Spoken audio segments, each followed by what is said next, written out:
Ah, Europe. Home to thousands of historical places and 2 world wars. When Michelangelo carved the statue of David out of pure marble, I wonder if he knew just how many dudes would get that face tattooed on their arm. But like many of us, I am stuck at home. That's why I faked going to Europe for 1 week. But to pull this off, I needed a plan.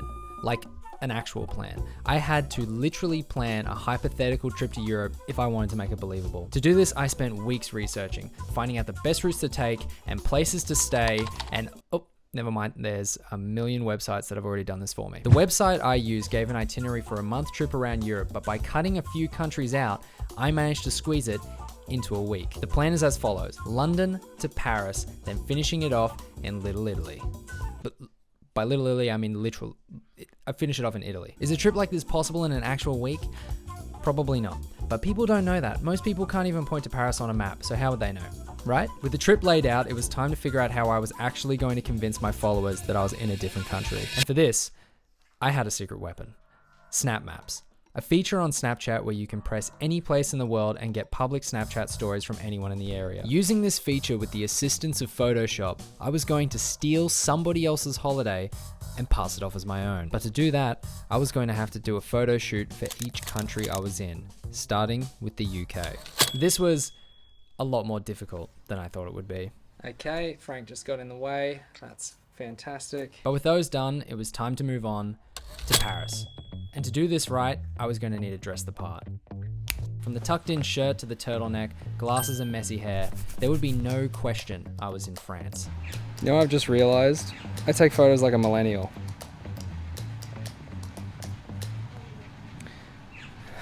God. Last up was Italy. I went for a nice half-button shirt because it's supposed to be pretty hot over there. Also, look at this shirt. Does it not scream, hey, look at me, I'm on a European holiday? Being hot also meant I had to wear shorts, which meant it was time to get the pegs out. Oh yeah, look at those knees. Knees. It's very overcast, but it just might work. I guess we'll have to find out. And find out I did.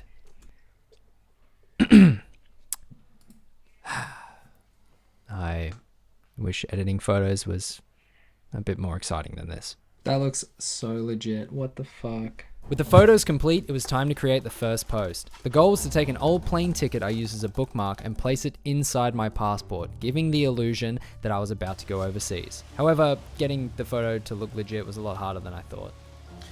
Fuck it, I'll just take it from Snapchat. Alright, it's all finally leading up to this, the very first post. I literally just stole this off of Snapchat. Here's the post. Boom. Done. And with the first photo posted, the games were on. Even Mitch's mum thought I was leaving the country. So the seed had been planted. Did I feel bad lying to people? Yes, but I just know that their reaction when they see this video will make it all worth it. Now I've just got to figure out how many hours it is to get to the UK, and then I will post the second one. Turns out the fastest flight is about 32 hours, so I think I'm just gonna line up the time zones tomorrow and just start posting as if I just caught like the fastest flight in the world. And hopefully no one notices. Next stop, London. That was the plan, until... Queen Elizabeth, Britain's longest reigning sovereign, has died. I don't really know what to do. I don't really want to be disrespectful to the death of the Queen. It's definitely just incredibly poor timing on my part. And on her part, she shouldn't have died. I'm just gonna start posting as if I was in the UK yesterday and I'm just sharing the photos from yesterday. And I think I'll just delete the plain photo and just pretend that I never took that photo. And with this, I posted my first photo in the UK. And I'll just say it, it was probably one of my most convincing photoshops I did of the entire challenge. Not only did I receive an insane amount of messages, but it was so convincing in fact that I received a DM from my friend Aiden, who's actually the one that suggested I do this video in the first place. So make sure you follow him on Instagram because this video wouldn't have even happened if it wasn't for him. So thank you, Aiden. The audio didn't capture, so I had experts in the field meticulously recreate our conversation. Are you in the UK right now? Yep. Oh, Yep. I'm in the UK. Wait, are you doing my video? Yeah, no. Well, that went well. The next set of posts involved 2 photos I stole from Snapchat of the Big Ben and the London Bridge, followed by what I would say was one of my riskier photoshops. I mean, I photoshopped myself onto a set of steps. Not only that, but I removed the person in it. It's impressive from a technical feat alone, although there were mistakes in it that hopefully no one would notice. But like all great works of art, it had its critics. What they didn't know though is that I had a plan for this. I call it the Bill Clinton. In 1998, Bill Clinton was accused of having sexual relations with his secretary, and what did he do? I did not have sexual relations with that woman. Deny, deny, deny. And that is exactly what I did. And for the most part, it worked. That was until Daniel. I hit him with the denial, followed it up with the schedule. He wasn't budging. A quick search on Snap Maps and I come back with this. But that still wasn't enough. That's when I came up with the genius plan to steal a video and layer some audio on it as if I was actually there. I'm literally in the UK right now. Look at the double-decker bus. There's a Winston Churchill right here. Fuck. The conversation finished off with him saying, have fun if you really are on holiday, even though you are most definitely not. With that last sentiment, I thought, you know what? Next post, I've got him. This next post is so believable. There's no way he couldn't be convinced. And then it turns out he was at the dinner I went to last night, so I guess he knows. I guess he knows now. But no one else does, so that means the game is still afoot, and next stop is Paris. I started with a few landmarks and buildings as well as some food to set the tone that I wasn't in the UK anymore, and it worked. Except for Daniel, who sent me this. Touche, Daniel.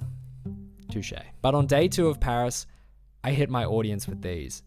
You cannot tell me that these are not convincing. These are near flawless photoshops. I impress even myself. And at this point, everyone is convinced. Even Daniel gives me a compliment on how impressive these photos are. But next on the itinerary is Italy. I am not feeling confident about these photos I did for Italy. I think they're probably the worst photoshops that I've done so far. But Aiden told me about this place that's about an hour from where I am now called Emerald Lakes that apparently looks just like Europe. So I'm gonna drive down there and take some fake photos in real life as if it was just somewhere in Italy, which will hopefully give me a little bit more legitimacy to the not so legitimate photos that I'm gonna post after that. To do that though, I'm gonna have to buy myself a little bit of time. So I'm gonna fake getting on a flight from Paris to Italy. So that way at least I have something in between that makes sense as to why I haven't posted for so long. There are 2 reasons someone will be wearing a mask and a hoodie like this. Either they're catching a flight or they're cosplaying a character from Subway Surfers. Hopefully people think I'm doing the former. Now, the secret to this is I've actually changed the time zone on my phone to be in Paris right now. So when I actually go and I select my my time, it comes up with the correct time it would be if I was in France right now. With this out of the way, I got changed and headed to Emerald Lakes. And let me tell you right now, it did not disappoint. That is literally the statue of David recreated right there in the town center. Oh my God. How did I not know this existed? I brought my GoPro because there are so many old people around and there's no way in hell that I'm going to be bringing an entire camera rig just to film a YouTube video. This is already the most influencer shit I have ever done in my life. There is no way I'm going to be rocking the shotgun mic camera combo setup. It's not happening.